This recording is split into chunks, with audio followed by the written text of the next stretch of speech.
Salam əziz izləyicilərim. Bugün mən çox ləzzətli, yüzü xırçıltılı, içərisi isə yumşaq, qədim şirniyyatlarımızdan olan ballı badı hazırlamaq istəyirəm. Bunun üçün əvvəlcə qaba 4 stəkan yarım un tökürəm. Sonra isə üzərinə 1 çay qaşığı maya, 1 yemək qaşığı şəkər tozu və yarım stəkan yılıq süd töküb mayanın aktivləşməsini gözləyirəm.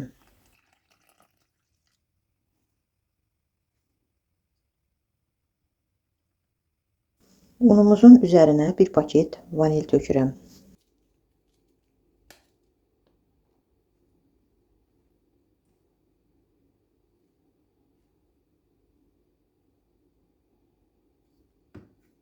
Aktivləşmiş mayanın üzərinə otaq temperaturunda olan 120 qram yumşalmış kərə yağ,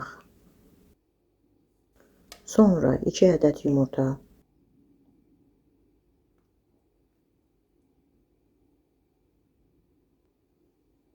və sonda 100 qram xama töküb əvvəlcə spatula ilə, sonra isə əlimlə yoğurmağa başlayıram.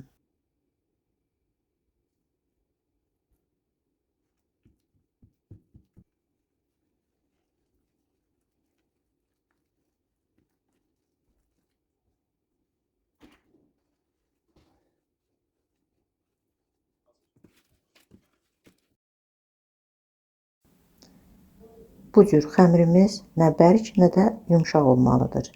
Sonra isə üzərini bağlayıb xəmirin mayalanmasını gözləyirəm. Burada isə 2 stəkan yarım qoz ləpəsi götürmüşəm. Üzərinə 1 stəkandan 1 barmaq aşağı şəkər tozu tökürəm.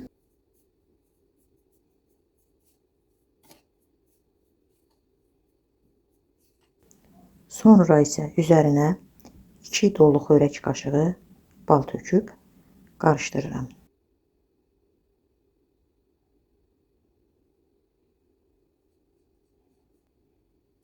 Budur, xəmirimiz artıq mayalanıb.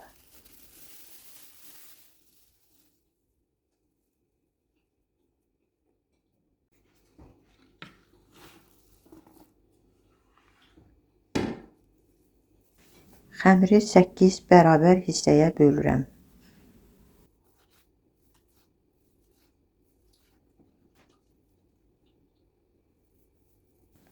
Sonra kündə halına gətirib, üzərini paketlə bağlayıb 20 dəqiqə əlavə gözlədim.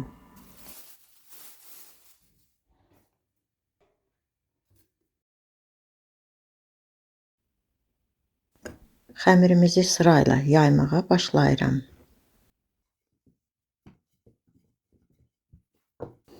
Qeyd edim ki, yuxalarımız nə qədər nazik olsa, şirniyyatımız bir o qədər gözəl alınacaq.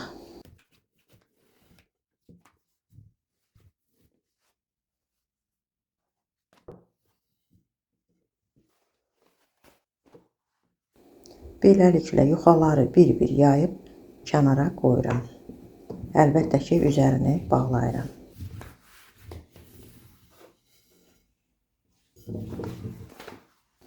Sonra isə dəzgahı duru yağla yağlayıram.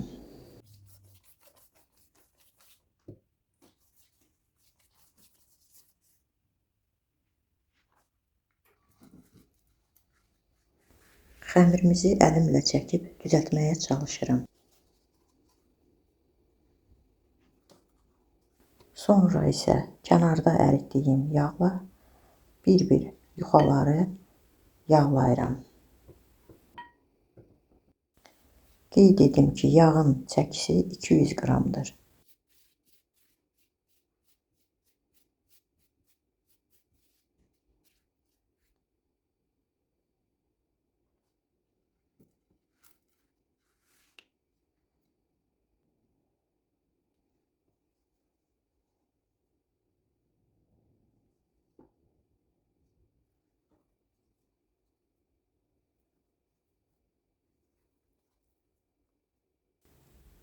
Beləcə 8 kündənin hamısını yağlayaraq yığıram.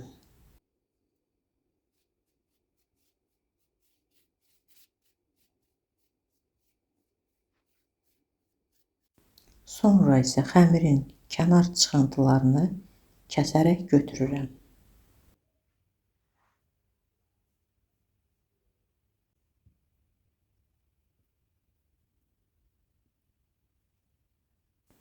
Xəmirimizi 2 barmaq enində dorğayıram.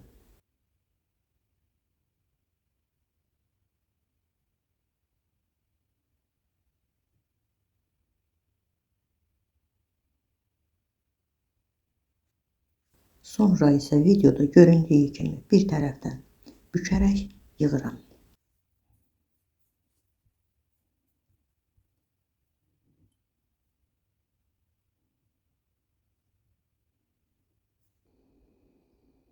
Bükmüş olduğum xəmirləri əlavə 10 dəqiqədə gözlədim.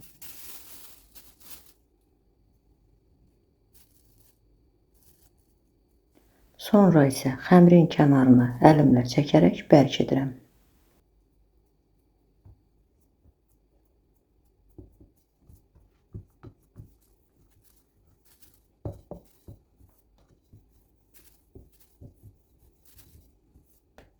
Yayılan xəmir nə nazik, nə də qalın olmalıdır.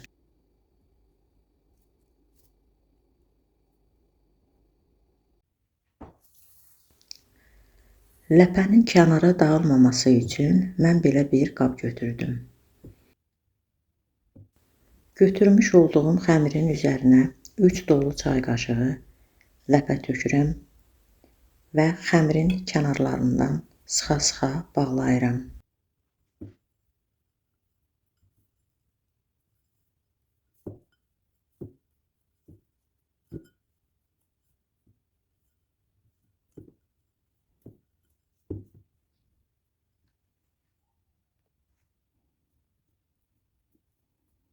Xəmiri tərs tərəfindən düzəldərək düz üzünə çevirirəm. Hazır olan gündələrimizin üzərini bağlayıb əlavə 20 dəqiqə gözlədim. Sonra isə 150 dərəcədə rəngi dəyişənə qədər 30 dəqiqə bişirdim. Həqiqətən çox kövrək, çox ləzzətli alındı.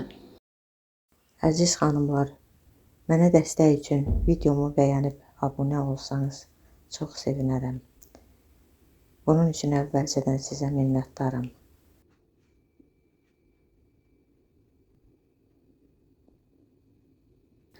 Videomu bura qədər izləyən hər kəsə ayrı-ayrılıqda təşəkkür edirəm. Sağ olun, yeni videolarda görüşənədək.